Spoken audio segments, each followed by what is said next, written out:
ಅಚ್ಚಾ ಈ ಮನೆಯ ಮಗ ಅಂತ ತಿಳ್ಕೊಂಡಿದ್ದೀನಿ. ಯಾಕಂದ್ರ ಕಳೆದ 20 ವರ್ಷಗಳಿಂದ ಈ ಮನೆಯಾಗ ಶ್ರದ್ಧೆ ವಿಶ್ವಾಸ ಇಷ್ಟು ದುಡಿತಾ ಇದೀಯಾ.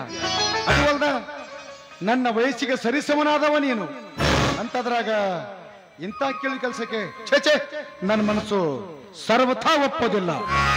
ಯಾಕ್ರಪ್ಪರ ಯಾಕೊಪ್ಪಂಗಿಲ್ರಿ ನಿಮ್ಮ ಮನಸ್ಸು? ನಾನು ಎಷ್ಟಾದ್ರೂ ಈ ಮನೆ ಆಳು ಮಗರಿಯಪ್ಪ, ಆಳು ಮಗ. ಆಳು ಮಗ ಅಂತ ನೀನ್ ತಿಳ್ಕೊಂಡಿದ್ದೀಯ, ನಾ ತಿಳ್ಕೋಬೇಕಲ್ಲೋ. ಈ ಮನೆಯ ಬಗ್ಗೆ ನನಗೆಷ್ಟು ಪ್ರೀತಿ ವಿಶ್ವಾಸ ತುಂಬಿಕೊಂಡಿದೆಯೋ ಅದಕ್ಕಿಂತ ಪ್ರೀತಿ ವಿಶ್ವಾಸ ನಿನ್ನ ಹೃದಯಕ್ಕೆ ತುಂಬಿಕೊಂಡಿದ್ದಿ. ಅಂತದ್ರಾಗ ನೀನೊಬ್ಬ ಈ ಮನೆಯ ಆಳು ಅಂತ ಹೇಗೋ ತಿಳ್ಕೊಳ್ಳಿ. ನೀನೊಬ್ಬ ಈ ಮನೆಯ ವಿಶ್ವಾಸಿಕ, ಈ ಮನೆಯ ಅಭಿಮಾನಿ, ಈ ಮನೆಯ ಮಾನ ಉಳಿಸುವ ಮಾನವೀಯತೆ ಮನುಷ್ಯ ಅಂತ ತಿಳ್ಕೊಂಡಿದ್ದೀನಿ. ಅಪ್ಪರ ನೀವು ನನ್ನ ಬಹಳ ನಂಬಿತಾರೆ ನೋಡ್ರಪ್ಪ, ಬಹಳ ನಂಬಿತಾರೆ. ನಂಬಬೇಕು ರುದ್ರ, ನಂಬಿದವರನ್ನ ನಂಬಲೇಬೇಕು. ಇಷ್ಟ ಸಾಕು ನೋಡ್ರಪ್ಪರ. ನಾವೆಲ್ಲರೂ ಸೇರಿಕೊಂಡು ನಗು ನಗುತ್ತಲೇ ಆ ಸ್ವರ್ಗದಾಗ ಕಾಲ ಕಳೆದಂಗ ನಂಬಿಕೆಯಿಂದ ಬದುಕಿ ಹೋದ್ರೆ ಸಾಧ್ಯಪ್ಪ. ಅಪ್ಪರ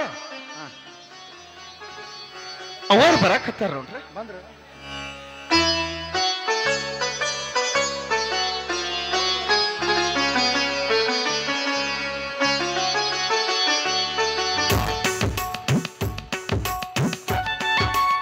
ರುದ್ರಣ್ಣ, ಯಾವಾಗ ಬಂದಿಪ್ಪ ಬೆಂಗಳೂರಿಂದ?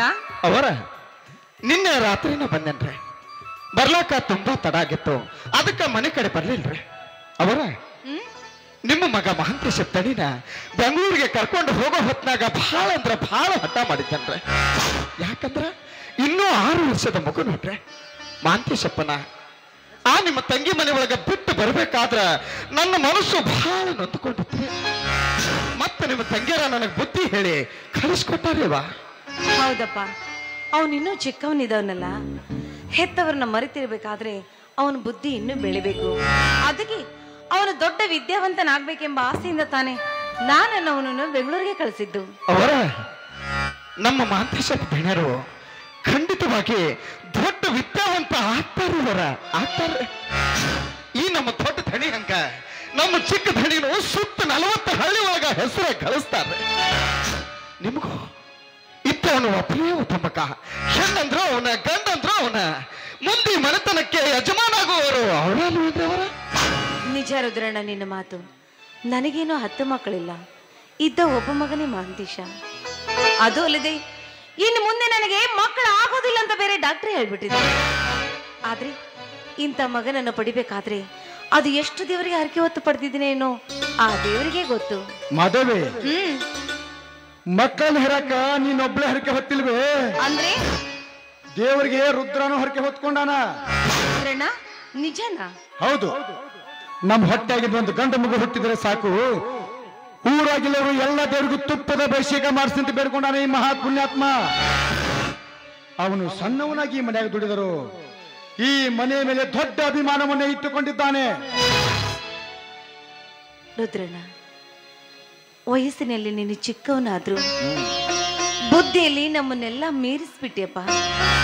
ಯಾಕಂದ್ರೆ ನಿನಗೂ ಮಕ್ಕಳಿಲ್ಲ, ಮತ್ತೊಬ್ಬರ ಹಿತವನ್ನೇ ನೀನು ಬಯಸ್ತಿದ್ದೀಯ ಅಂದಾಗ ಆ ದೇವರು ನಿನಗೆ ಒಳ್ಳೇದು ಮಾಡ್ಲಿ. ಅಷ್ಟೇ ಅಲ್ಲ, ನಿನಗೂ ಆದಷ್ಟು ಬೇಗ ಮಕ್ಕಳಾಗ್ಲಿ ಅಂತ ಆ ದೇವ್ರ ಹತ್ರ ನಾನು ಕೂಡ ಅರ್ಕೆ ಮಾಡ್ಕೋತೀನಿ, ಆಯ್ತಾ? ಅವರ ಅಪ್ಪರ ಈ ಮಾತಿನ ಗದ್ದಲದೊಳಗ ನಾನು ಮುಂದೆ ಒಂದು ವಿಷಯ ಹೇಳೋದನ್ನ ಮರ್ತು ಬಿಟ್ಟೆ ನೋಡ್ರಿ. ಏನಪ್ಪಾ ಅದು? ಈಗ ನನ್ನ ಹೆಂಡತಿ ಅದಾಳಲ್ರಿ, ಹಾ, ತವ್ರ ಮನ್ಯಾಗ ಅದಾಳಲ್ರಿ. ಏನಾಯ್ತು? ಈಗ ನನ್ನ ಹೆಂಡತಿ ಗರ್ಭವತ್ರಿ ಕರಿಯಕ್ಕಂತ ತವ್ರ ಮನೆಗೆ ಹೋಗ್ಯಾಡ್ರೆ ನಾನು ಇವತ್ತಿನ ದಿನ ನನ್ನ ಹೆಂಡತಿ ಊರಿಗೆ ಹೋಗಿ ಬರ್ತೇನ್ರಿಪ್ಪ. ರುದ್ರ ರುದ್ರ ಹೊಂಟಿರ್ಬೇಕಪ್ಪ, ಹೋಗಿ ಬಾ. ಹೋಗದೆ ಏನ್ ಮಾಡ್ತೀಯ?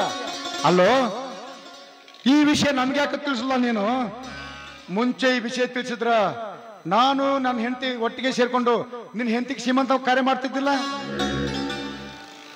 ಅಪ್ಪರ ತಿಳಿಸ್ಬೇಕಂತಾರೆ ಯಾಕೋ ನನಗ ನಾಚಿಕೆ ಬಂತೋಡ್ರಿ, ಅದಕ್ಕೆ ನಿಮಗೆ ತಿಳಿಸಲ್ಕಾಗ್ತಾ ಇಲ್ರಿ. ಎಂತ ಹುಚ್ಚೋ ನೀನು! ಬಿಚ್ಚಿಡ ಹೃದಯದವ್ರ ಮುಂದ ಯಾವತ್ತು ಮುಚ್ಚಿಡಬಾರದು, ಮೆಚ್ಚಿಕೊಳ್ಳುವಂತ ಮಾತಿಗೆ ಯಾವತ್ತು ನಾಚಿಕೊಳ್ಳಲು ಬಾರದು. ನೋಡು, ಹೆರಿಗೆಯಾದ ತಕ್ಷಣ ನಿನ್ನ ಹೆಂಡತಿ ಮಗು ಇಬ್ರು ಸೇರಿ ಮೊದಲು ನಮ್ಮ ಮನೆಗೆ ಬರಬೇಕು. ನಿನ್ನ ಹೆಂಡತಿಗೆ ಆಯರಿ, ನಿನ್ನ ಮಗನಿಗೆ ಚಿನ್ನದ ಸರ ಹಾಕಿ ಮನೆ ಕೊಟ್ಟು ಕಳಿಸ್ತೇವೆ. ಏನ್ರಿ ಏನ್ರಿ ನೀವ್ ಹೇಳೋ ಮಾತು? ಅಂದ್ರೆ ಗಂಡು ಮಗ ಹುಟ್ಟಿದ್ರಷ್ಟೇ ಚಿನ್ನದ ಸರ ಹಾಕ್ಬೇಕು, ಹೆಣ್ಮಗ ಹುಟ್ಟಿದ್ರೆ ಬೇಡ ಅಂತೀರಾ? ರುದ್ರಣ್ಣ, ನೀ ಹೆಣ್ಮಗ ಹುಟ್ಟಿದ್ರೆ ನಮ್ಮ ಮನೆ ಕರ್ಕೊಂಡು ಬಾ, ನಾನು ಬಂಗಾರ ಪದಕ ಹಾಕಿ ಕಳಿಸ್ತೀನಿ. ಇಲ್ಲ, ರುದ್ರನಿಗೆ ಹುಟ್ಟೋದು ಗಂಡು ಮಗು. ಇಲ್ಲ ರೀ, ರುದ್ರನಿಗೆ ಹುಟ್ಟೋದು ಈ ಸರಿ ಹೆಣ್ಮಗು. ಗಂಡು ಮಗು, ಗಂಡು. ಅವರ ಅಪ್ಪರ ನೀವ್ಯಾಕೆ ಜಗಳಾಡ್ತೀರಿ? ನೋಡ್ರಿ, ಮೊದಲು ಏನಾದ್ರೂ ಹಡ್ಲಿ, ನಾನು ಹೇಳ್ತಿ ತಣ್ಣಗ ಹಡಿಲ್ರಿ. ಆಮ್ಯಾಕ ನೀವಿಬ್ರು ಏನೇನು ಹಾಕ್ಬೇಕಂತ್ರಿ ಹಾಕುವಂತ್ರೆ. ಮೊದಲು ನಾನು ಅದು ಹೆಂಡತಿ ಊರಿಗೆ ಹೋಗಿ ಬರ್ತೇನ್ರಿ. ನನಗೆ ನೀವಿಬ್ರು ಸೇರ್ಕೊಂಡು ಆಶೀರ್ವಾದ ಮಾಡಿ.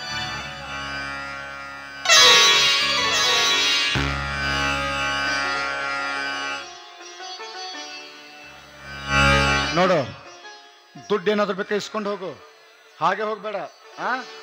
ಹಾ,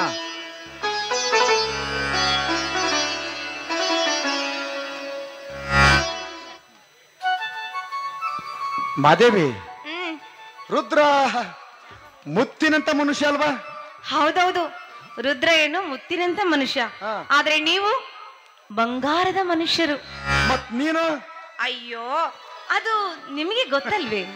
ನೀನು ಅಂತಿಂತ ಹೆಣ್ಣಲ್ವೇ, ಸೌಭಾಗ್ಯ ಲಕ್ಷ್ಮಿ ನೀನು. ಯಾಕಂದ್ರ ಏಳೇ ಜನ್ಮಕ್ಕೂ ನಿನ್ನಂತ ಹೆಂಡತಿ ಸಿಗ್ಲಿ ಅಂತ ದೇವರಲ್ಲಿ ಬೇಡ್ಕೊಳ್ತೀನಿ. ಈ ಮನೆ ಬೆಳಗು ಮಹಾದೇವತೆ ಕಣೆ ನೀನು, ಭಾಗ್ಯ ದೇವತೆ ನೀನು. ಆಹಾ, ನಾನು ಸೌಭಾಗ್ಯ ಲಕ್ಷ್ಮಿ ಆದ್ರೆ ಈ ಮನೆಗೆ ತಾವು ಮಹಾರಾಜರು ಅನ್ನೋದನ್ನ ಮರ್ತು ಬಿಟ್ಟಿದ್ದೀರಾ. ಏನು ಅಂದ್ರೆ, ನಡೀರಿ ಊಟ ಮಾಡಿದ್ರಂತೆ. ಊಟನ? ಇಂಥ ಸಮಯದಲ್ಲಿ ಊಟನ? ಮತ್ತೆ ಇಂಥ ಸಮಯದಲ್ಲಿ ಏನ್ ಬೇಕು ನಿಮ್ಗೆ? ಗಂಡನ್ನ ಸಂತೋಷ ಪಡಿಸ್ಬೇಕು. ಛೀ, ಹೋಗ್ರಿ. ನೋಡು, ಮಗು ಆದ್ಮೇಲೆ ಏನ್ರಿ ನಿಮ್ದು? ಆ ಮಗು ಹಾಕಿಂತ ಮುಂಚೆ ನಾನು ನಿನ್ನ ಮಗು ಕಣೆ. ಹೌದು, ಯಾಕಂದ್ರೆ ಹೆಂಡತಿಗೆ ಎಷ್ಟೇ ಮಕ್ಕಳಾದ್ರೂ ಗಂಡ ಮೊದಲ ಮಗು ಅಂತ ಹೇಳ್ತಾರ, ಅದು ಗೊತ್ತಿರ್ಬೇಕಲ್ಲ. ಗೊತ್ತು ರೀ, ಆದ್ರೆ ಈಗ ನಮಗೊಂದು ಮಗು ಆಗಿದೆಯಲ್ಲ, ಅದಕ್ಕೆ ಹೇಳಿದ್ದು. ಹೌದಾ?